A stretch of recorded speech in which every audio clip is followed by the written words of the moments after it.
Hello and welcome to Breakfast Headlines here on News Central TV. I am Adebola Adeduba. We begin the news in West Africa, Nigeria, where the Minister of Information and National Orientation, Mohammed Idris, has eased fear of job losses after the implementation of the Oronsaye report. Idris disclosed this in a statement signed by his media aide, Rabiu Ibrahim, on Wednesday. 12 years after it received the Stephen Oronsaye report, the federal government on Monday approved the implementation of some of its recommendations to reduce the cost of governance. The Nigeria Labour Congress has described the administration of President Bola Tinubu as the worst in the history of Nigeria. Lawyer and labor rights activist Femi Aborishade made the assertion during a media briefing organized by the NLC in Abuja following the suspension of its two-day nationwide strike. According to him, the Tinubu government cannot intimidate the organized labor and the country into silence. The Nigerian Communications Commission has reiterated its directive to telecom operators to buy telephone subscribers not linked to their national identification numbers on or before February 28, 2024. The Executive Vice Chairman of the National Communication Commission, Dr. Aminu Maida, spoke at the NCC's special day during the ongoing 45th Kaduna International Trade Fair on Wednesday. And let's head to Central Africa, where Chadian opposition politician Yaya Dillo, the head of the opposition Socialist Party Without Borders, has called for an inclusive dialogue following increased tensions in the African country. This comes as sporadic shots were heard on Wednesday in the Chad's capital near the headquarters of the party, accused by the government of an overnight attack on the Internal Security Agency's offices, which left several people dead. Chad will hold a presidential election on May 6, and this will end a three-year junta rule when President Mahamat Idris Deby Itno took power following his father's death while fighting rebels. The 37-year-old was proclaimed head of an army junta after rebels killed his father. Idris Deby Itno, who had seized power in a coup and ruled the desert nation with an iron fist for 3 decades. And now to the east, where hundreds of displaced people have been waiting for humanitarian aid and walking through the streets in a town in northwest Mozambique, a region where tens of thousands of people have been driven from their homes by a wave of terrorist attacks. Mozambique's government has confirmed the attacks in the restive north, but rejected calls for a state of emergency. Finally, Ethiopian authorities say a French journalist detained there since February 22nd had been operating outside his legal accreditation and collecting information related to internal political affairs. Antoine Galindo was arrested at a hotel in Addis Ababa on suspicion of conspiring to create chaos in the country while meeting an official from the opposition Oromo Liberation Front party.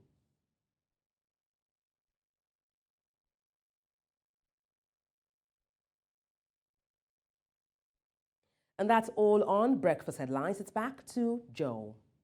Thank you so much, Adebola, for those stories. Many more, and of course, some would expect updates to come by. Olive is here as well. Most importantly, cooking gas could be a situation in Nigeria. That's another big conversation we're going to have. And I'm going to ask Olive as I bring her in this morning, although she's been around the studio walking up and down. I don't know what the stress is, Olive, this time. Is it that you bought fuel again? Very expensive. Well, I mean, that's a never-ending complaint. Yesterday on Which Way Nigeria, my rant was about buying fuel. And that's, of course, as a result of the lack of electricity. I was hoping that after ranting on television, I'd go back home and then I'd meet power. Unfortunately, I still had to run the gen till this morning. It was sometime at about, maybe much later in the night, in the early hours of the morning that they brought power, took it again at 4 a.m. So it's just like 2 hours out of 24 hours, or sometimes 2 hours after 48 hours, which doesn't make sense. And as I was coming to work, I was just thinking, so I'm going to buy fuel again. It's a hard place to be in. It's a tough time to be Nigerian. Cooking gas, diesel, fuel, these are the things that are consuming our salaries. And, you know, it's wild when you look at your bank statement and see what you're spending your money on. Very sad. Debola, what's been the management system you've indeed adopted? I mean, I'm asking, you see, these questions I'm asking, what I'm simply doing is I'm using it as a review on how I can also adopt either Debola's style. I mean, Debola says 101. I mean, I already do that. I already do that. For power, sometimes I want to stay out of the house as much as possible, do everything I need to do outside the house, because once I get into the house, I have to turn on the gen because my house is quite hot. A shout out to property, estate managers, and construction workers who build houses windows, that your windows are completely useless. And beyond the window, I don't know how they built it. It's like my house is trapping heat inside. I don't know how to explain it. So I have to turn on the generator. Okay. So I try to do everything I can as much as possible outside. I have also decided I'm going to do research as to how I can get solar power, because at this point it's very necessary. It's just unfortunate that the solar will not carry your air conditioning. So, and even the fan is blowing hot air. In fact, I'm feeling hot and angry. Let's just move on from this conversation. Debola, please tell us your management mechanisms. My own coping mechanism is this. So I got a contact of someone, in Benue State.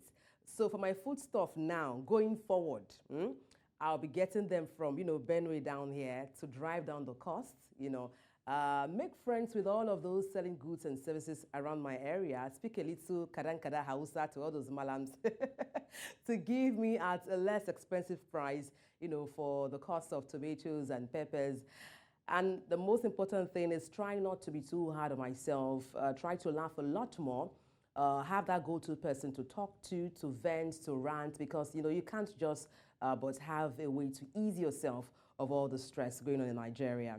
So for me, basically, I just try to, going forward, I intend to purchase my goods and services, foodstuffs, basically, from someone whose contact I have down in Benue, so I can get them at a cheaper price, and then take life one day at a time. Don't take things to heart too much. Have a go-to person, something that makes you smile a lot, laugh a lot at the end of the day.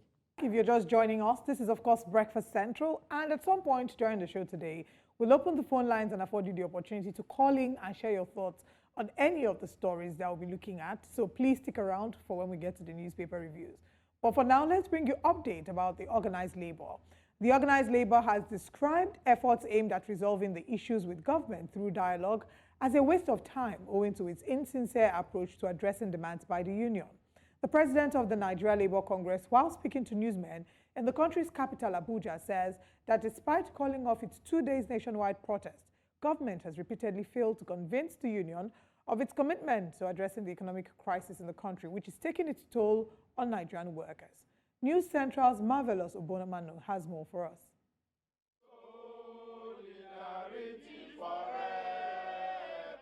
The press conference took place at the Labour House at the instance of the leadership of Nigeria's organized labor. The union also took time to appraise its recent nationwide protest, which saw its affiliate unions comply with its call, saying despite calling off the protest, its 2 weeks timeline for government to implement promises made still stands.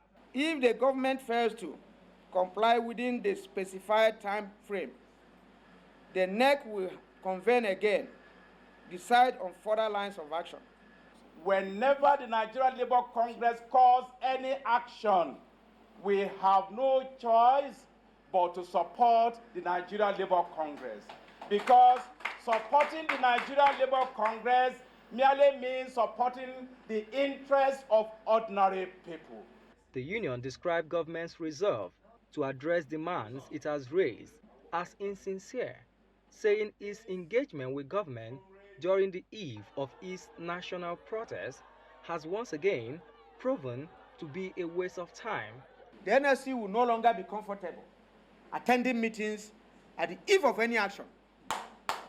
Never again. Because it's a waste of time, waste of energy, and nothing comes from such meetings. This government, in my own opinion, is the worst government in the entire history of the Nigerian people. When we consider all indices of living standards, Is it flotation of the currency? Is it the price of goods? Is it inflation? Is it employment or unemployment? While the federal government is still insisting that it has implemented up to 80% the agreement it reached with organized labor unions in Nigeria, the NLC is stating it emphatically that the government is lying to citizens, that it has not implemented any of the agreement it reached with the organized labor union. The NLC is also going ahead to say they will not meet with government at the eve of any of their action. Interesting days lies ahead. The big question now is, who will bail the cat? In Abuja for News Central, Marvelous Obomman. Well, that was Marvelous Obomman there. The conversations still continue concerning the strike. Although Nigerians had thought that many amongst the citizens had lost hope in the NLC, it was quite shocking to see the turnout. It was very, very huge.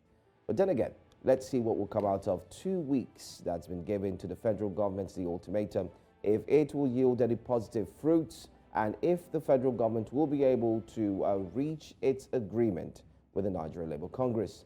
Well, let's leave Nigeria now. Let's take you straight to another West African country, which happens to be Ghana. Ghana's parliament has voted to pass a controversial bill to severely restrict LGBTQ rights in a move that has been condemned by rights activists. A coalition of religious and traditional leaders sponsored the legislation that is favored by most lawmakers and that passed in parliament yesterday. The bill would punish those who take part in LGBTQ sexual acts, as well as those who promote the rights of gay, lesbian, or other non-conventional sexual gender, or you could say identities, with time in prison. The bill, one of the harshest of its kind in Africa, some have said, still has to be validated by the president before entering into law, which observers believe is unlikely before a general election in December. Activist groups have called the Human Sexual Rights and Family Values Bill a setback for human rights and urged President Nana Akufo-Addo's government to reject it.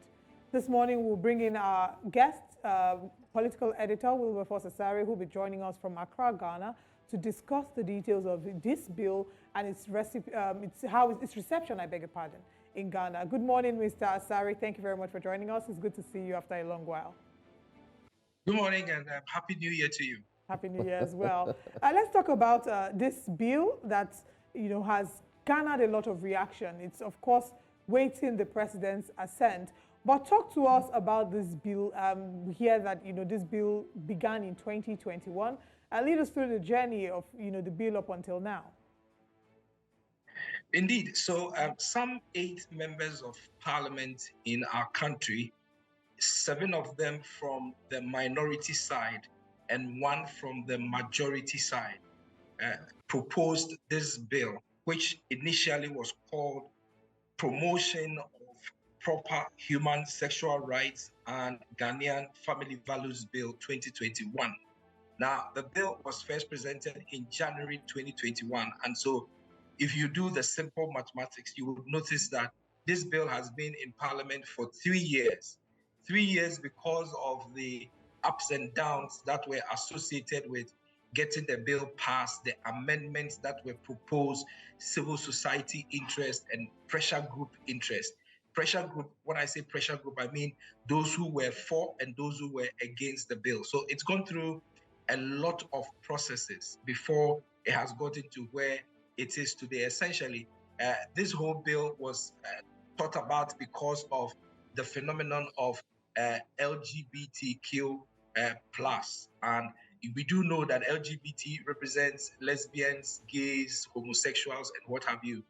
And traditionally in our country, we frown upon those things, both the Muslim side of things in our country, the Christian side of things, and then the traditional side of things. And so people say that already the issues of gay, lesbianism, and all that has no place in Ghana. And so there was no need for another legislation, giving it the prominence that it has been given by our members of parliament. But it is what it is now because the bill has been passed and even though it is not law yet because the president has to assent to it, it has been passed. And people say that there's going to be a lot of political pressure on the president to get that bill signed.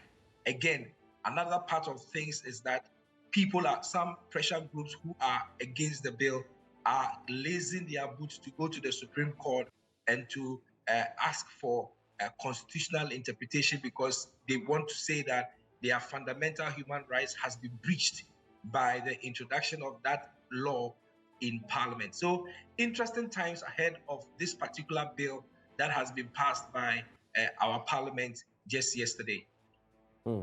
That's very interesting. But then again, we did have some Ghanaians who did not want this bill to be passed. And then there were stories of a few organizations from the West that were trickling into the country to, in a way, either support the bill and while some were against it. Can you please share with us what the current situation is, especially with a cross-section of Ghanaians? How are they taking this bill? Is it a case of jubilation and saying, finally, it has happened? Or is it a case of, mixed reactions, not too certain, maybe we should just lie low a bit and give it some time? Well, so it's actually a mixed reaction, I can tell you. And that is because Ghana is a very religious country, as you well know, just like Nigeria. We have the Christian majority and we have the Muslim minority. And then we also have the other minority, which is the traditional worshippers group. So those three groups are the predominant three basic religions in our country. All the three levels are not in favor of the promotion of LGBTQ in the country. So that should tell you that the issue or the phenomenon of LGBTQ is not something that will gain currency in the country. However, there are well-meaning people, human rights lawyers, practitioners, people who are informed about the new rights that are rising up across the length and breadth of the world. And those people have been advocating that while they agree that our very system does not accept or condone issues of LGBT, blah, blah, blah, they are saying that because of the phenomenon of rights in the global space, you cannot be seen legislating against things that people want to do by virtue of an agreement between the two of them or the three of them or whatever it is. And so these rights, these promoters of rights, the human rights activists, the legal practitioners, the persons in the academia have all risen. I can mention some very important names in our country who rose up against this particular bill and its passage in the country. For example, there's Professor Audrey Gajepo at the University of Ghana, and she is on record to have said, she's a very prominent woman in Ghana, and she's on record to have said that the president should reject the signing of this particular bill. He has actually asked Parliament not to go ahead to pass the bill and what have you. So it's been misreaction, even though the religious sects in our country approve of the passage. There are another group of people who are from the academia, who are lawyers, who are human rights practitioners, who are against the legislation that is being introduced by Parliament. Essentially, the legislation, if you look at it critically, is criminalizing LGBT to the point that you can go to jail if you are found as a lesbian or gay or homosexual. And again, even journalists who are seen writing stories or putting up stories that seek to promote LGBT could also end up being prosecuted and going to jail. And some have said that that aspect of things is actually a breach on press freedom and what have you. So it's complicated, and we see that with the coming into force of this law, there are a group of people who will head straight to the country's Supreme Court to challenge the constitutionality of the law if it comes into force. Well, of course, it's important that we mention, now that you've talked about the fact that they could potentially end up in prison. Reports have it here that the punishment for individuals caught in same sexual activity would range between 6 months to 3 years, while those who support or promote the activity may be sentenced to 3 or 5 years in prison. Let's talk about another angle of the bill that sort of some people who have spoken in favor of the bill say that this is not similar to what the other African countries that have promoted anti-LGBT laws, have. And that is, of course, I think we hear that there's a provision, and I'll need you to sort of help us clarify with that, a provision that allows people who have been caught or people who have been brought before a court to recant their LGBT position and then get some form of medical treatment that the Western world have referred to as torture. I don't know if you can sort of shed some light on that area for us. So yes, indeed, the LGBT, the bill, as we have it here in our country, has about 38 sessions. And there are multiple sessions, as I've just mentioned, as far as this bill is concerned. So apart from the duty to promote proper human sexual rights and Ghanaian family values, there are provisions like prohibition against undermining proper human sexual rights and Ghanaian family values. There is the duty to report. There is the prohibition of LGBTQQ, IAAP plus and related activities. Several provisions in this bill, in this particular bill that has been passed. So things like keeping a brothel for the prohibited sexual activity, prohibition of gross indecency, void marriage, so many provisions. But for the question that you asked, the challenge that has come up is that the bill is trying to say that we frown upon anybody being engaged in LGBTQ, and that if we find you, we will prosecute you and put you in jail. But in the same breath, the bill is trying to make provision, particularly for child victims who may find themselves being abused by certain persons as far as their sexual rights are concerned. It's making provision for them to be taken care of by the state and for the state to incur cost on their maintenance and their well-being. In fact, that is one of the places of departure as far as this bill is concerned, because people say that there is a claim, and not just a claim, perhaps. There is the provisions in our law that says that if private members of parliament are bringing a bill that imposes cost on the state, there is a need for some extra work to be done and some extra agreements, because you cannot on your own just wake up and then impose cost on the state. It must go through the proper channels. And so those provisions in the bill have been challenged in certain quarters that it did not go through the right process, because if the bill comes into force, it will impose cost on the state, and that cost must be borne by the taxpayer. And there are laid down processes in our constitution before those kind of laws are activated.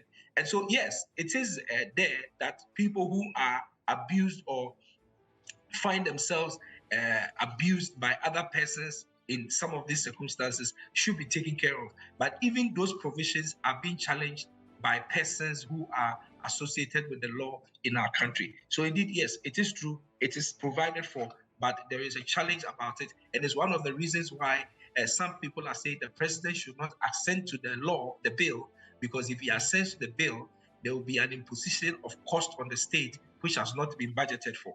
Okay, so I believe that the phrase I was trying to remember when I was asking that question was conversion therapy. And I know that the bill, there's provision for conversion of therapy, which I wanted you to help us clarify. But I'll come back to conversion therapy. Let's quickly talk about what the implication of this might mean for Ghana if the president signs this into law. And we'll still come back to the possibility of the president signing into law because he has openly spoken about this. But how do you foresee that the West will react to this? Do you fear, or does Ghana fear that it will affect that there'll be clampdown, there'll be pushback from the West that might affect trade and businesses being done in Ghana? Well, so even before the bill was passed by Parliament, we have had reactions coming from our international partners. And those reactions have been obviously push against the legislation of this anti-gay issues in our country. So already the West has demonstrated that they are not in favor of the passage of this human sexual rights bill that was before Parliament, which now has been passed by the House. You remember that in Uganda, there is something similar that took place, and you saw the reaction of the West. They have refused to support Uganda with their aid packages. They have refused to do so many things that they were doing for Uganda just because of that bill or that law that came into force in Uganda. And so it is one of the things that certain persons in government who are associated with policy and international arrangements have frowned upon. That why go the route if you do this, and you would have it will have an impact on your relationship with your foreign partners and all that. It could affect the inflow of support and all the very much needed help that we get from our international partners and international donors. So it is a concern that has been raised in our country. It's been raised in various quarters. Some say that the minority side of things were pushing this because they want to just embarrass the current government. Again, this year is an election year in Ghana. And so they believe that any opposition from the government as far as the passage of this LGBT quote-unquote bill is concerned will inure to their benefit as the opposition ahead of the elections in 2024 December. So really, there are the concerns that have been raised about this. The international partners have already raised concerns, and now that the bill has been passed, even though it is not law yet, I believe they will be standing on the fence to see whether President Ikechukwu will sign it into law, because that is when the bill actually materializes, and that is when the international partners can have something to rely on to, as it were, push back on the support that they give to Ghana, because now it would have become law. So yes, the international partners have already expressed their opinion. They are waiting to see whether the president will give the final okay to this bill, and that is when their concerns perhaps will be much more activated. Again, Ghana is signatory to the United Nations, and so the United Nations as an institution largely supports the rights of persons who claim to be LGBTQ and all that. And so it is dicey for the country. Policymakers have not been happy about the approach, but it looks like the political undertones in this passage of this bill inure to the benefit of the opposition. And that is the reason why 7 out of the promoters of the bill were from the minority side of things in our parliament, and just 1 from the majority, who incidentally happens to be a minister, a deputy minister in our country. Is actually the deputy minister responsible for education. So yes, that's the situation. That's where we find ourselves as a country. Quite alarming that 7, and of course only one from the majority. But my final question, or our final question to you would be this. I mean, you are part and parcel of the media. What steps would the media take now, knowing that this law is nearing it's nearing to be signed by the president? As a media person, what do you think the media executives would have to put in place? Because also the media is involved in any way of, if you engage in promoting, in doing that. We do recall something similar happened sometime. I think one of the stations, Joy FM or so, that gave room to one of the LGBTQ reps who spoke for a long time, and then they got called out by someone from the parliament who did give warnings to them. But now that the law is nearing its time to be signed by the president, what do you think media executives will have to do? I mean, you're one of them, so you don't get sanctioned. I would like to hear from you on that. Indeed, my good friend, the media is going to have to be very circumspect. Previously, we've had some media houses bring persons who identify as gay, as lesbian, onto their television sets and radio stations. Yeah, the popular one, you are gay. You say again? Sorry, I had to cut it. I just remember the popular one. The guy that said you are gay. No, the guy that said, right? "Why are you gay?" But I don't think that was Ghana. Was that? I don't oh, think that's that Uganda. was Okay, all right, that's fine. That's Uganda. Right. The one. Oh, so, yeah, that's the radio one. I remember the other one. Yes. So we have had those occasions where we have brought those people to our radio stations and television stations and have interviewed them. But if this bill is finally signed into law by the president, media practitioners cannot, as a matter of fact, bring people who identify as gay and lesbian and interview them freely on their radio and television stations and ask them to tell us why they are gay and why they are lesbian and all that. It will be seen as promoting gayism and lesbianism and what have you. And the law or the bill, as has been passed now, frowns upon those things. And so, indeed, members of the media are going to tread out of the abundance of caution when it comes to discussing issues to do with LGBT going forward. That is the honest truth. If you ask me, there is nothing more, there is nothing less. Because if this law comes into force, the law is actually saying that media persons cannot be seen promoting issues to do with gayism and lesbianism. So what can we do? Well, I guess we're just going to have to wait. So I have a twofold question as we wrap up.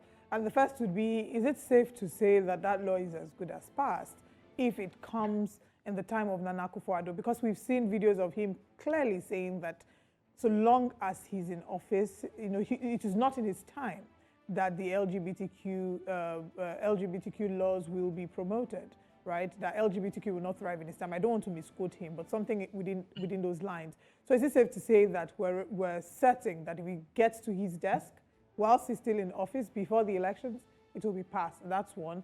And two, are there also fears that this law might be interpreted in such a way as to endanger the lives of those who are actually LGBTQ in Ghana? Because we've seen in several parts of the continent where a lot of them have been treated with such hostility in the ways that their lives are being targeted, they're being killed. Are there fears that this might also happen in Ghana? Well, yes, so you see, what the president is on record to have said is that it is not in his time as president that gay, lesbian, and all those rights will be legalized. So the president's claim has been that he says it will not be legalized while he is president. Now, this bill that has been passed by Parliament is not, what it does that is seeking to disband LGBT activities. So, there are two things. Right.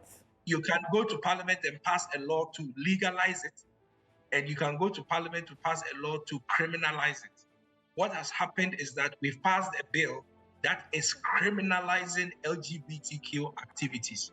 But the president was back then saying that it is not in his time that LGBT will be legalized.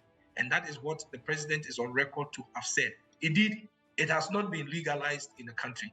The bill that has been passed now by Parliament is only saying that we will criminalize your activity if we find that you are involved in issues to do with LGBT.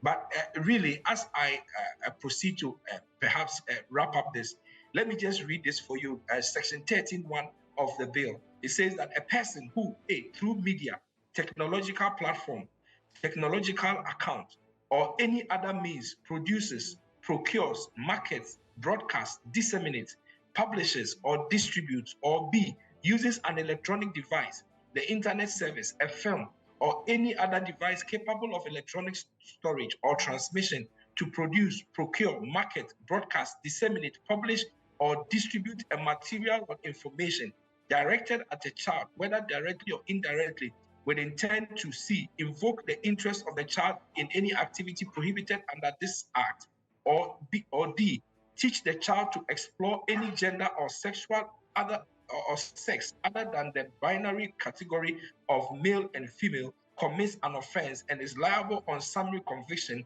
to a term of imprisonment not less than 6 months and not more than 10 years. So this is just one of the provisions in the Act, and it tells you the broad nature of the prohibition. Using internet, using this, using that, literally telling us that we don't want you to even mention the word LGBTQ in Ghana.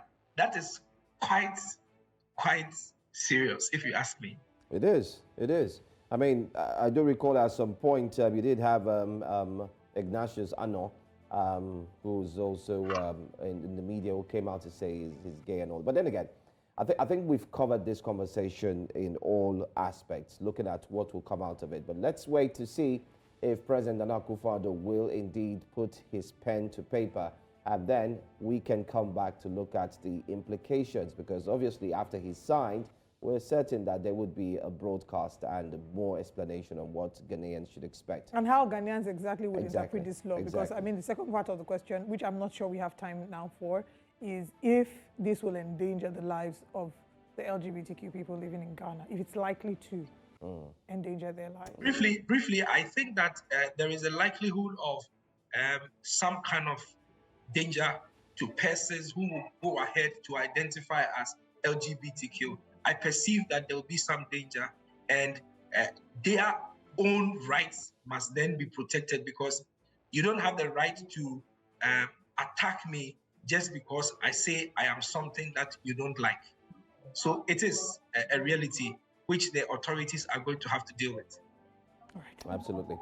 Thank you so much, political editor Wilberforce Asare, joining us all the way from Ghana. Hopefully we would touch down Ghana and have some of that Ghana jollof with you very soon. We are waiting for you. I was in Nigeria a few days ago. Oh, you didn't tell us. You didn't tell us. You see? That's not how I was in Lagos a few days ago, and I didn't get to taste your jollof, but it's fine. It's okay. It's okay. We'll bring someone when we're coming. Thank you so much. Thank you. All right. It's been a long conversation concerning that particular story. Hopefully, let's see what will come out of that. Just as Oliver said, the lives of the individuals would also be a focus. But then again, let's also tell you that the Senate yesterday summoned the Minister of the Federal Capital Territory, Nyesom Wike, and of course, its Commissioner of Police, Benef Igwe, to an interactive session over the rising cases of kidnapping, armed robbery, and other criminal activities in the territory. The summon is coming barely 2 weeks after the lawmakers expressed satisfaction with how service chiefs have been managing the security situation in the country, but expressed displeasure with the insecurity situation and the criminal activities within the FCT. The Senate President thereafter directed the Clerk of the Senate, Chinedu Akubweze, to communicate the summon to the FCT Minister and the Police Commissioner. The upper chamber resolved to do so after a majority of the senators supported it through voice votes. The resolution was a sequel to a motion sponsored by the Delta North Senator Ned Nwoko, whose aide, Chris Agidi, was kidnapped alongside 19 others in the Galadimawa area of Abuja last November.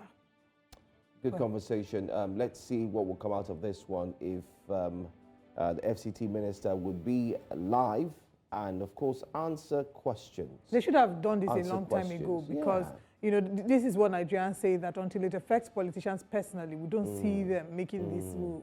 They made this move because the aide of said Senator Ned Nwoko and 19 others were kidnapped. If just regular Abuja citizens have been kidnapped over time, why hasn't he been summoned? And you know, why haven't they taken like strong measures over the time? These are some of the things that Nigerians look at and say, you people don't really prioritize us. But like they say in local parlance, hand go touch everybody. You know, it will go around. If we don't nip it on the bud, it will go around. Yeah, I agree. But then again, let's see what will come out of it. The point is, the FCT minister Nyesom Wike had already placed bounty on the head of some of the kidnappers who were known, and that bounty did yield a little fruit, because some were indeed captured, and we do hear that insecurity is starting to simmer down a bit in the FCT. But then again, just yesterday, you did have bandits who went ahead to destroy some of the cables that were to transmit or give power to the FCT. They also went ahead to ensure that they bungled some of the electrical appliances so as to cause more havoc in the FCT. It just seems like they're cut out to bring pain to the FCT. But let's see what this would bring. We'll do this. Let's go straight to this very, very interesting story and let you know that the Edo State Deputy Governor, Shaibu, yesterday stormed the People's Democratic Party's national headquarters in Abuja, demanding the party's certificate of return for the governorship election after he was declared the winner of a parallel PDP governorship primaries, while Asue Ighodalo won the main election. His demand came barely 24 hours after the party's acting national chairman, Ambassador Omar Damagum, and the party leadership issued a certificate of return to Dr. Asue Ighodalo, who won the primary recognized by the party.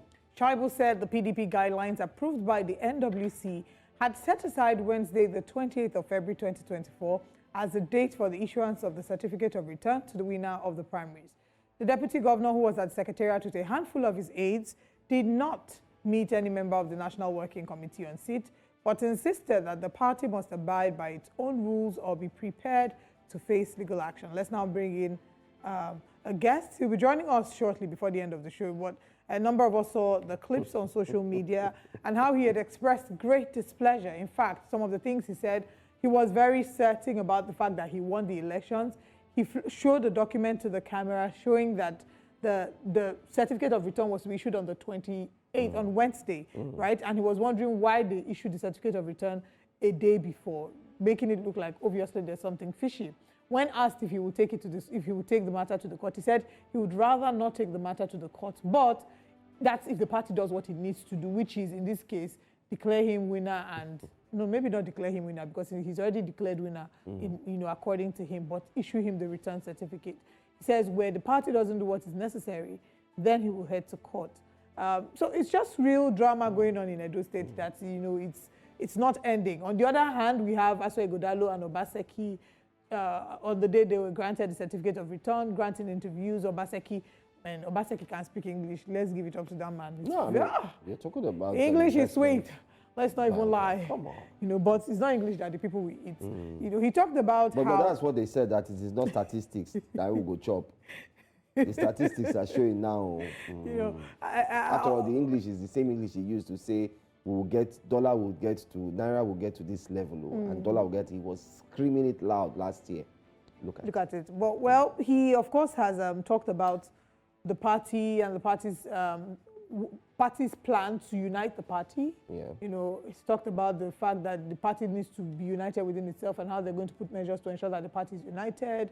When asked if his anointed candidate was Asue, he said he cannot anoint a candidate because it is not democratic of him as a governor to choose who his successor is. But what he can do is ensure that the party guidelines are followed to the letter, and whoever is in charge of, or whoever emerges, is the one who's the rightful person that carries the party's ticket. However, he did mention that Asue Ighodalo that he can categorically say that Asue Ighodalo is the only aspirant that went to all the local government areas to campaign and speak to the delegates, that he met with every single delegate. So, it's just back and forth. On the one hand, why you're wondering, Philip Shaibu, leave this thing alone now. Like, you are not bigger than your party. On the other hand, you're thinking, okay, what about the delegates that were excluded? And the court said, come and give cause why they are excluded. Why did the PDP not come and give cause before running its political party primary? So it's just a lot of internal politicking that's been going on in Edo State, and I'm hoping that we can get to the root of the matter and there can be peace. And more importantly, that politics should not take over governance, because in the past months. In Edo State, it's been... Politics has been at the fore, and governance has taken it back. It's been a long ride, especially looking at the fact that the same Philip Shaibu was kept or locked outside of his office. His office was later moved away from where it ought to be. He still says that, he's been threatened. The people, there have been, the conversations about possible impeachment for him. We had to go to court to ensure he gets a restraining order so he wouldn't be impeached. September is around the corner. Try to go and apologize and so on. It's a long thing, but you know what? We'll have that conversation in a second hour. In the meantime, if you just tuned in, we're saying welcome. This is Breakfast Central.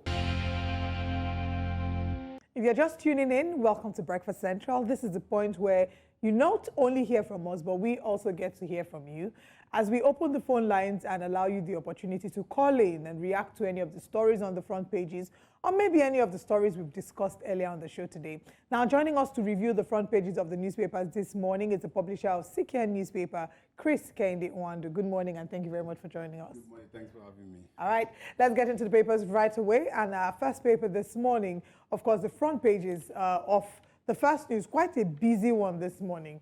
But we start from the big story, Forex volatility. Federal government clamps down on crypto firm. Binance arrests visiting executives. Suspects detained, passport seized by office of NSA.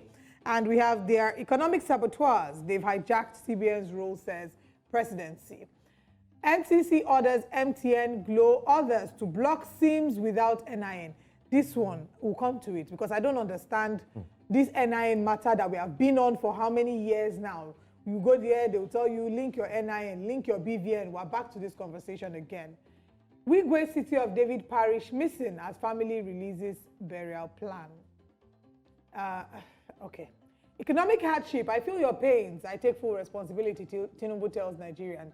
Assures Nigerians will soon be out of economic hardship. President visits Afenifere's leaders for private meeting in Accra. Afenifere's leader, I beg your pardon. Ghana passes anti-gay law.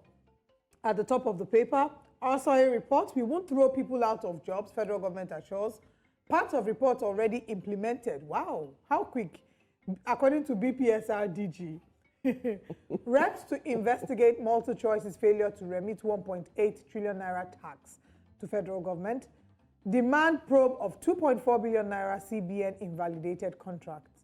MTN subscribers experience network outage. Firm blames fiber cuts. Jakpa. Federal government recruits 2,497 doctors, others in 6 months, according to minister. Cabal behind ongoing economic hardship, says expert. A very busy paper. I don't even know which story to start from. I think we should talk about forex volatility and the CBN's moves to stabilize the naira. They've done a lot of moves, injecting FX into the economy, saying that they'll give a certain amount of dollars to certain bureau de change operators, and the clamping down of Binance. What are your thoughts on this? Yes, once again, good morning to our viewers. The CBN, good enough, is doing the much it could under the circumstances to be able to stabilize the exchange rate, especially when we talk of exchange rate, people always believe, I don't know why we always believe it has to be dollar. It's not just only dollar, for goodness sake. Yeah, but we know that dollar seems to be the main foreign exchange, but those going to UK don't use dollars. They buy pounds. Those going to some other parts of the world, like Europe, they buy euro. So it's not just about dollar, but we continue to emphasize on dollar. The last time I checked, pound is over 2,000 naira. So we should put that in the mix. But good enough, the CBN is doing all it could within these circumstances. But for me, I just look at this as just a cut and sew economic measures. Anything happen, the next thing just, let's clamp down BDC. They go to Whistle Zone 4. I start reading BDC or all these operators, those that sell. Now they say they open it up again. Oh, here there's this blah, blah, blah, this person, they run, they go and clamp. That is not the problem of the naira to the dollar. It's not, I don't believe it's those people selling on us. The fact is that we are not doing as much as we can. We should be able to attract foreign exchange. When you sell goods, when you export, you earn dollars. When you sell your crude, you earn dollars. But when you sell crude and use 80% to 90% of this money to buy petroleum, then there's a dollar flight. So those are the issues as it were. So I said it on this program, I think last week or so, any other one, that we just continue just leaving the headache and run after lakpa, if you understand what your bus calls, call lakpa. You remember? You know it now. You know lakpa now. You know dandruff. We just run after dandruff and leaving the headache. That, to me, I don't think is the issue. Yes, I heard that some executive of banners were arrested yesterday. Two of them, they came to Nigeria. Passport were seized and the rest of them.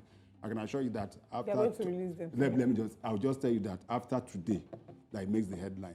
By Monday, another headline, we won't hear anything about this again. And that is how we roll. If you think that they are economic saboteurs, then take them to court, prosecute them, jail them. It acts as a deterrent. If you think that was the issue. Don't forget that this issue of forest and problem didn't start from today. That was the time that one governor, CBN, told us that the problem with forest was Aboki effect. So you've forgotten. So do they really know exactly what the problem is? Because it feels like every day the goalpost is shifting. That is what I'm saying. That's what I'm saying. I've said it now. I say it seems that it's local economy we're doing.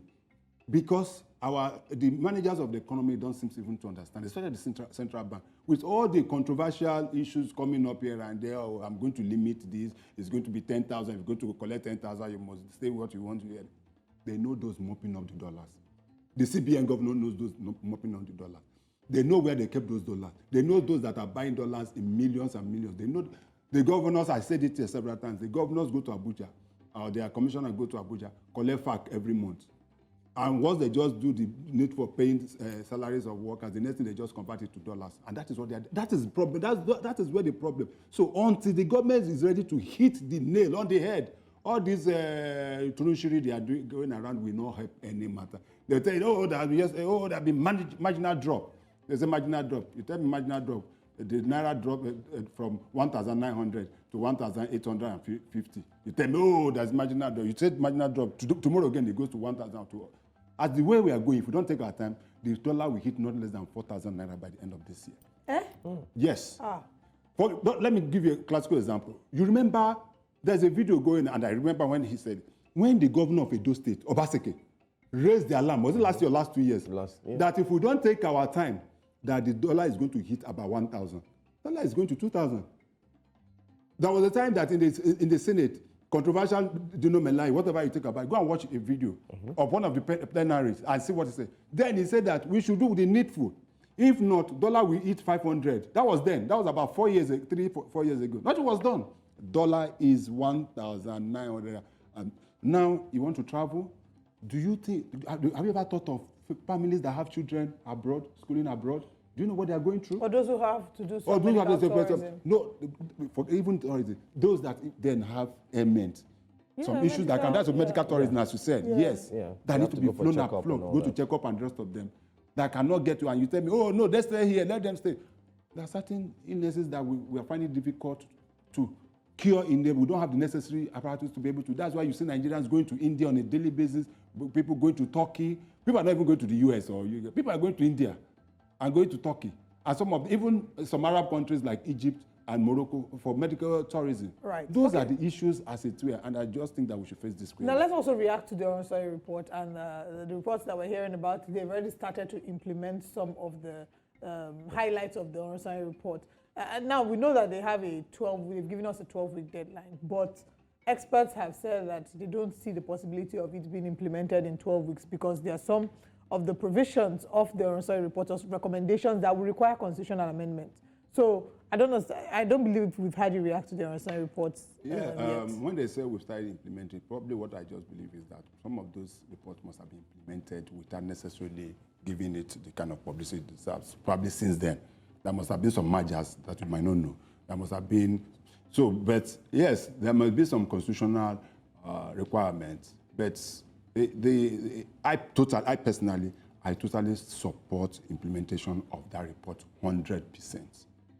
Because when you have about 500 or 560 MDAs, MDGs, and they're practically doing nothing. But that was at the time, that 500 you are calling, was at the time when this report was released in 2012. I know. As now, it's doubled. That is what let us even leave it at. Let us even leave it. I'm just even there. That's speaking marginally. But you come to realize that there have also been committees upon committees that were set up by the various governments too. And I've said it time and time again. If there is anything I will never forgive, I personally, I will not learn to forgive former President Goodluck Jonathan for just two issues. One, his inability to implement the National Conference reports. That is why we are where we are today. He set up a committee, a national committee, where you remember that conference that lasted months and months, and recommendations were made. This man did not sign off on it. You didn't send it to National Assembly for them to look at it and pass it. If that has been done, some of these issues that we're discussing now wouldn't have come up because they would have become part of our laws. State police, regionalization, whatever, whichever way we look at it, those issues. The man thought I was going to come for a second time. He was going for a second time. But unfortunately, in 2015, he was swept out of office. So that is one. The second one is also, he was the one that set up this Orange. He was the one that set up this Orange committee. The committee. And they came up with a recommendation. And he could not act on it. He left it in limbo. Buhari came and did abracadabra. He wanted to do better. He set up committee made of SGF, SD1, SD3, 5, and the rest of it. And at the end of it, nothing was done. But I commend this current president for taking the bold step. We just go and look at those agencies of government. Some people say, oh, what of governance? What are they going to? I say, let us even start from one. When you count one, you go count two, you go count three, you go count four. Let's start from this. You see agencies that overlaps. You see situations where you go to federal ministries in Abuja. By 12 o'clock, you see anybody in the office. All of them have disappeared. And they are the ones asking for 1 million naira monthly, what do you call it now, minimum wage and the rest of them. So some of them have practically nothing doing. So I totally agree with this measure. How are they going to go about it? Yes, you're talking of legislative angle to yes. Whatever, even with measure, those issues can be sent to the National Assembly for speedy passage, which I'm sure they'll be able to do. But that we don't get this issue report, I think we should get it done. All right. Let's move on now to the Vanguard newspaper. Don't forget you can call in to react to the stories we're taking a look at on a Thursday morning. Asare report, federal government Labour disagree on job losses. That's exactly what we see here as well. There won't be job losses, federal government says. There'll be massive job losses, Labour says. Yesterday we did have the former DG, anyway, we did have Dr. Joe join us yesterday. I'm trying to see one of the comments made here. I think it was one of the things he also added as well. Yes, okay, this one. It says, NLC asks affiliates to furnish it with implications of members.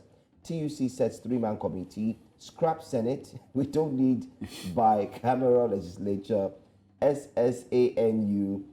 It's a welcome development, but shouldn't be done in a hurry, Obi says. And also, so many points here on the front page of Vanguard. Quite too tiny, by the way. Very hard to see, I must say. All right, yeah. Anyway, Dr. Albert joined us yesterday, and he also highlighted that there will be job losses, whether you like it or not, because it's going to be a duplication of work, a duplication of position, a duplication. It's like having one DG here, then bringing two DGs together. One has to, you can't, who's going to dictate, who's going to make the call and everything. But then again, let's look at this one. This one says, we called off strike over threat of intimidation, according to Jajiro. I think after that incident he had with his eye, I think he's more careful now. Edo Guber, fresh crisis brews in PDP. Wigwe family fixes dates for burial rites. Marketing moves against rising food prices in Oyo State. Tinubu to Nigerians, I won't rush to restructure. He says, I won't rush to restructure. Let's stop there. Let's stop there for now. By the way, the president is in Lagos to commission the red and, of course, the blue, and so on. But then again, we'll talk about that one. Let's focus on this one. Let's look at the Edo gubernatorial elections. It's done. We did mention it in the first hour. You now have Asue Ighodalo, who's there. Certificate of has been given. But then again, the deputy governor is saying, give me my own certificate. What's going on? Not turn by turn. Not turn by turn. But that's our normal yes, that's what I said. Not turn by turn. Yes, not turn by turn. But I don't know. It's not just the PDP, even the APC.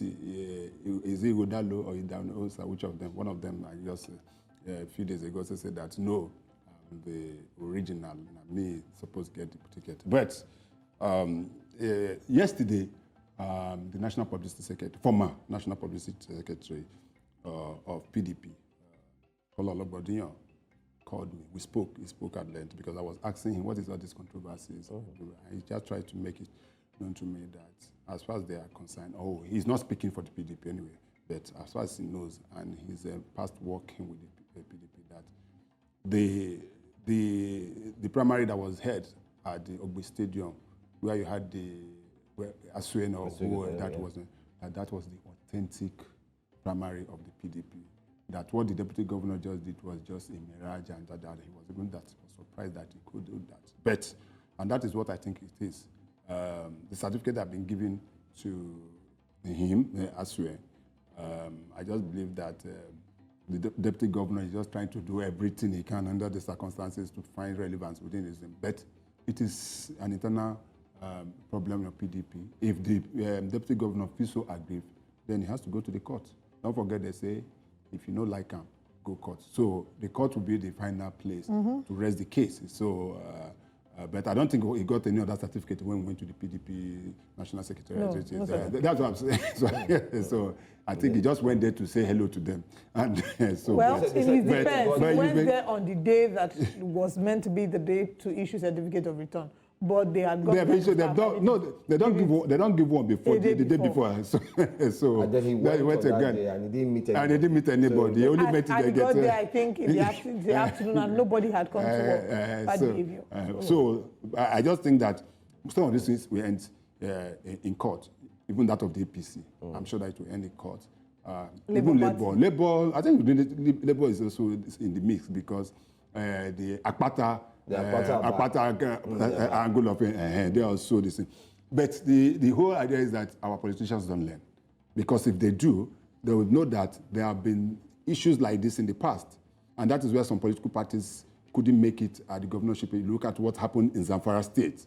Where APC practically won, all the state houses of assembly won. But when they got to the governorship, the court finally ruled that they had no candidate, even when you have an elected APC governor.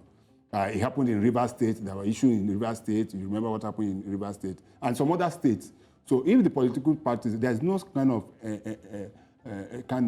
this thing, maturity within which the parties operate these days. It has become an all-comers affairs, and I blame it on the leadership of the party, because if we have a strong leadership that carries everybody along, then we won't be having this. Then the third part is the imposition by some people. You just have to be my candidate. He must be my person. The governor wants his own person. Everybody wants his own. So, but as I said, let's wait and see. The court will finally decide, because it is only when INEC finally publish the names, the authentic aspirants, that you cannot say that. But for now, we don't know who is who. Very tough one. Very, very a dicey situation that the political parties are finding themselves. But then, let's see this very last story here on the front page of the Vanguard. Just down there, of course, it's got to do with, a bit of sports. Victor Osimhen gets a hat-trick in a big Serie A win for champions. I think that's a good story. But then again, Tinubu secures $1 billion Afrexim Bank grant for medical industrialization. Well, I'll first of all go to this. Fresh one. No, more talk good news now. That Osimhen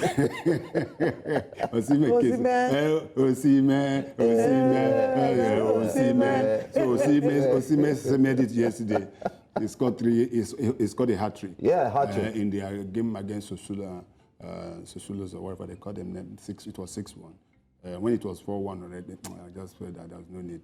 The boy has done. Yeah, the boy has done well. Agbabola, you know. So, but my own.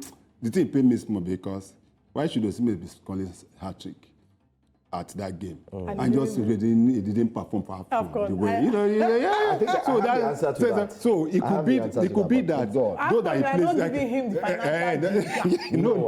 if he say the guys that he played with didn't understand this game, that's one. It could also be the coach. That's it. Yeah. And those are the issues, because he has scored 5 goals in about 2 or 3 matches. 3 matches now. He has scored 5 goals. So that is not one.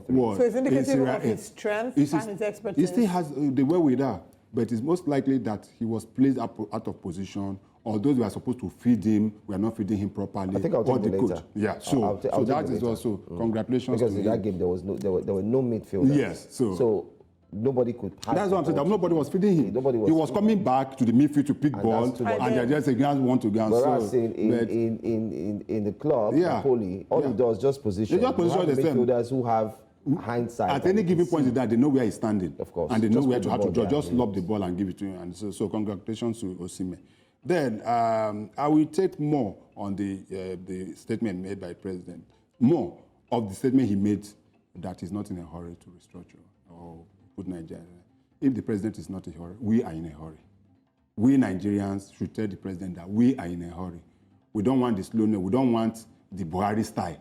If there is a need for us to handle issues as it were, let him do it. Nigerians are dying of hunger. You cannot say you're not in a hurry, and people cannot afford to eat. Landlords are throwing the tenants out of their houses because they cannot pay. The prices of rental is going up on a daily basis. They had a meeting with the cement manufacturers to bring it down to 7,000, 8,000. The cement is 15,000, 12,000 in Lagos and the rest of them. People cannot buy food. People are fainting everywhere. Transportation is on the rise. You talk about the red line, the blue line, green line. They are going to, the red line will be commissioned today. But how many people can afford to take transport in Lagos or anywhere in Nigeria? Every time you close, you see when you are driving home, you see the number of people trekking. Yesterday was the highest. You will see the number of people trekking. No buses. You see people trekking. They are not trekking because they want to exercise. Now, person wake up now, they exercise. They are trekking because they cannot afford those transportation. So we are in a hurry. We don't want the president to take his side. Yes, he can take time on something, but certain things that he needs immediate solution, and that he must have to just make sure that he solves those problems. So we are in a hurry. So maybe the president no sleep about that one. Mr. President, according to CK, it says G. Mason. Yeah. Let's move to the next paper, the Daily Independent newspaper. On the front page of the Daily Independent, Tinubu assures Nigerians of proper lasting restructuring. Says Nigerians' pains over economic hardship won't be vain. All these newspapers, they want to put us inside trouble. One is reporting another one. Another one is basically say the state. And they say the same thing. Yeah, they say the same thing. It's just the headline. Yeah, it's saying the same thing. Yes. Senate throws away request to include Anambra in NDDC. Airpeace crashes London, return fares to 1.2 million. What? 1.2 million naira for economy and 4 million naira for business. We will take drastic actions against non-performing CMDs, says Minister. Tony Elumelu in Global Academic Limelight as foundation case study becomes part of Harvard's curriculum. Nigeria gets 60% Afrexim Bank energy funding. Minister asks women to shut up during argument with husbands. We need to look at that story. Very important. I know now going interesting. Now going interesting. Of course, it will interest me. Nigerian aviation sector bleeding needs government intervention. Only rates review can sustain handling companies, says stakeholders. NNPCL, OPEC to collaborate to attract investments, growth production. Our science report execution won't lead to job loss, says federal government. Says reforms yielding results, hardship is temporary. Edo PDP gubernatorial bid at risk as Shaibu threatens court action. There are obviously two stories here that I want to take. Let's talk first about the Nigerian aviation sector and, you know, where exactly we are. I think, first of all, excuse me, it's important to congratulate, you know, Nigerians that are still thriving in these times with, you know, aviation fuel. The very expensive nature of aviation fuel and the rising cost of aviation fuel, also looking at the fact that a number of them are not able to recoup their funds, they're not able to remit their funds. What's the word? It's not remit, but they're not able to take out their FX. Yeah, so because of that, we've seen a number of businesses shut down or at the verge of shutting down. So, you know, I don't know how this is going to play out. And especially with Airpeace as well, now that's also going to London. Yeah. For Airpeace, I think it's a good development. 1.2 million naira for economic class. I had said the what before I realized. Yes, 1.2 million. And about 4 million for business class. It's a good one. That's less than about $800 or thereabouts. It's cheap. Compared to other airlines, foreign airlines. Which is 8.5 million for others and 4 million for... Yes, so it is a very, very good one. But I just think that it's just an entry price. That is my personal opinion. Yeah, I agree too. It's just an entry price. I think so. Because they're just starting. And they're also giving about 15% rebate to students who are going back to UK. And I don't know whether they are landing at Heathrow or Gatwick. I think it's Gatwick. It's Gatwick because there was a problem with Heathrow. Space in Heathrow. Yes, so there's space, so they are landing at Gatwick. And Gatwick, if you know, is practically owned by a Nigerian. Maybe you're not aware. No, I wasn't aware of that. Okay, there's a Nigerian billionaire. But I think he sold his... yes. Yeah. I think he has sold his this thing. So to a French on this thing. He was, yes, it was a very wealthy, very wealthy Nigerian. But it's a good one. And that was why we have said that they should open the space and allow Nigerian airlines to also take advantage of this. This is a bilateral, it's an air bilateral agreement. It's an agreement based on reciprocity because if Dubai airline is flying to, Emirates is flying to Nigeria, there's no reason why no Nigerian airline can fly into Dubai. And that's just it. So if United is flying into Lagos from US, there's United, there are two of them. Where is that other one? There are two of them. There's United and one other one. I've forgotten the second airline. One fly from Atlanta and that one flying from New York every day. Then we should have Nigerian planes flying same. Yeah. If British Airways is coming here and sending about 4 or 5 flights, you're landing in Lagos, landing in Abuja, landing in Kano, probably landing in... Then we should have a Nigerian airline. So, because what it does is that it also helps your economy. Then this capital flight that we're talking about in terms of forex, we also, Nigerian companies also earn foreign exchange. It comes here. It's not just, we just pay. So those are the, so it helps and it brings in competition. So even out of, I tell you, you remember what happened during the early days of the telecom? Yes. We had two telecom companies, we are so monopolistic. And they told us that per second billing was not possible.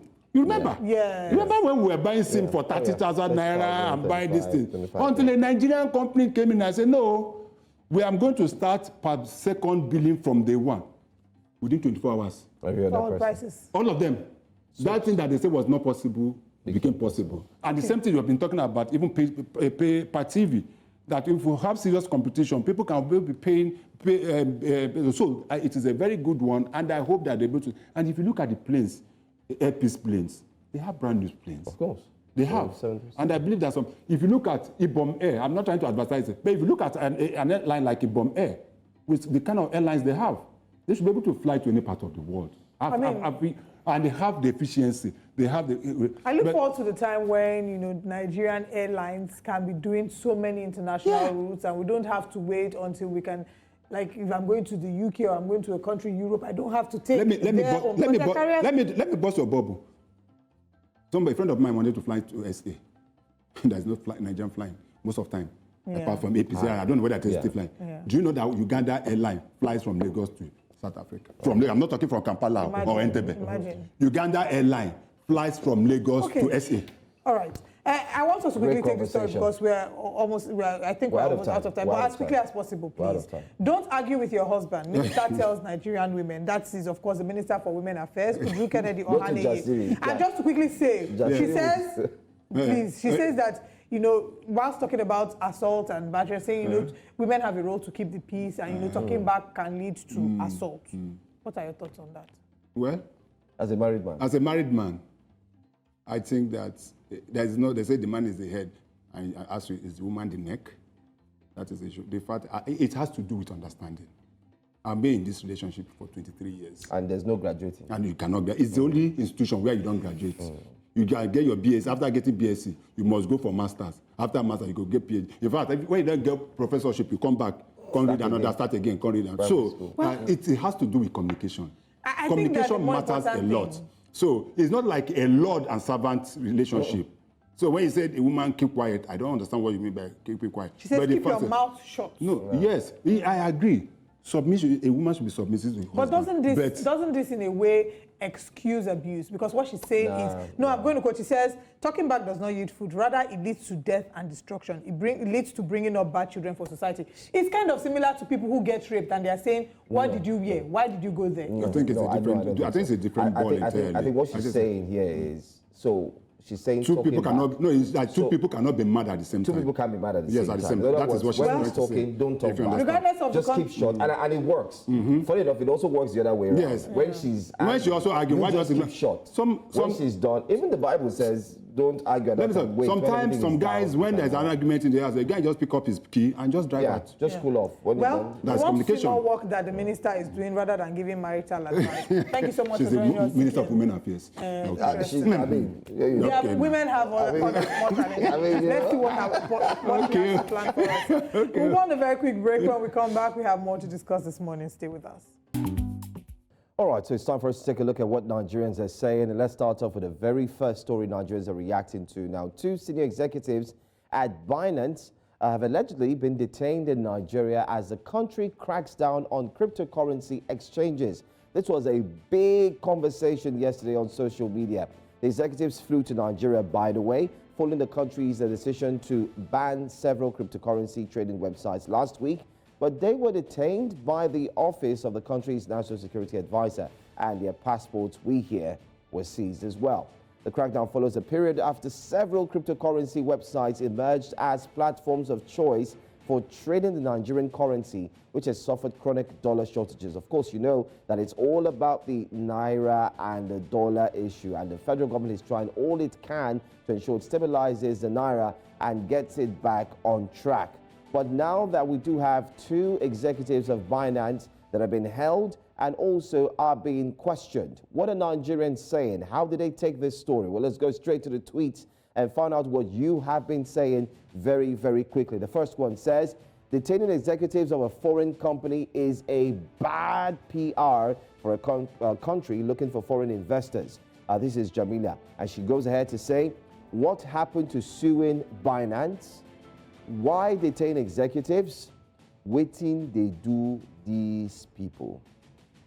She's asking. She's not asking me, though. She's asking you, baby.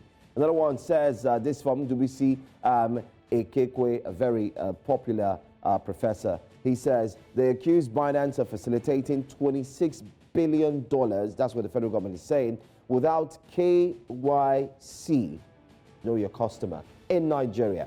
Now, that is a crime in America and should be a crime in Nigeria based on NITDA ordinance.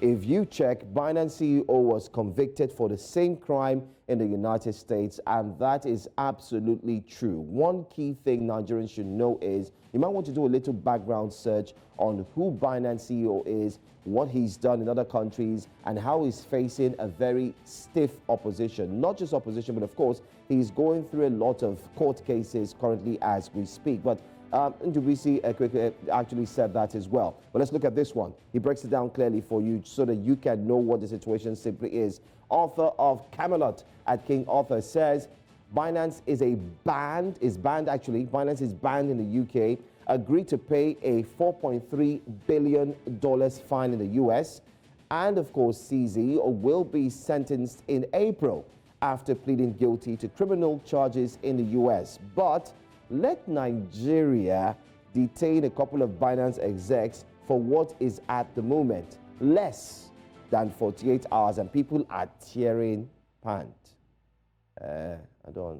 Okay, anyway, I think it means people are getting angry. Of course, you know now, that's a lingua. That's what it means. So Nigerians are getting angry. In other words, it's simply saying that, listen, Binance has committed a huge and serious crime, if you've been following clearly, in other countries like the US, the UK, and Nigeria has the right to do what it does as long as it's within 48 hours. Let's see another one very quickly. Asue Ighodalo says, NSA Ribado is reportedly demanding the full lists of Nigerian users on Binance from the detained executives. Will they release it? That's one question everyone is asking. Will they release it? But we do hear that they're saying, no, they're not going to release it, that they just need to talk to someone. And then, let's take this last one. The U.S. sanctioned and fined Binance billions of dollars on this same regulatory issue. You all clapped. That's what we said earlier on, and that's what some of those who tweeted said as well. But Nigeria should fold her arms and allow Binance to decide how our forex works. Hypocrisy will destroy you all, you unpatriotic and selfish humans. Quite a strong statement to use, I must say. But then again, it's your opinion. Remember, any opinion we take, any tweet we take is not ours, but of course the opinion of those who indeed tweet or put up these messages. Well, that's the big story today, and it's still trending on social media space. If you go online, you'll find that Binance is there. You also have P2P. You also have the fact that Naira has been removed from the Binance platform. And what are the demands? The federal government is saying they need all the detail of everyone who's on the Binance platform. But don't forget the huge amount that was found to have passed there. The CBN governor earlier on had said that a huge amount actually passed through Binance. And then they're wondering why this amount will pass through the cryptocurrency platform to the point that Naira is suffering and the dollar is indeed gaining strength. It shouldn't have been that way. Well, that's all we have, and that's what we're going to take on what Nigerians are saying. We'd like your comments on this. Let us know. Drop your comments in the comment section on our social media platforms. Let us know what you think about the move. Of course, looking at the background, that there is a reason for this to be done because Binance is also going through challenges in different parts of the world, in the UK, the United States, and then in Nigeria, the huge amount that has indeed passed through Binance, talking about $26 billion. Do you know what that means? That's a whole lot. Olive, your thoughts on this as well? Well, honestly, what to feel about this. I know that right now we're sort of in desperate times, that the government is trying to put moves to ensure that they stabilize the Naira, and I hope that it works out for them. Binance, on the one hand, allows, allows people, I don't know if I can say us, because I don't know that I haven't used the platform yet, but I know that it allows, people transact with crypto without the interference of a third party. Some have argued that a lot of fraudulent activities have happened in that manner because there isn't some form of regulation in that regard. But I'm sure that we'll get further details on this regarding the arrest of the Binance heads.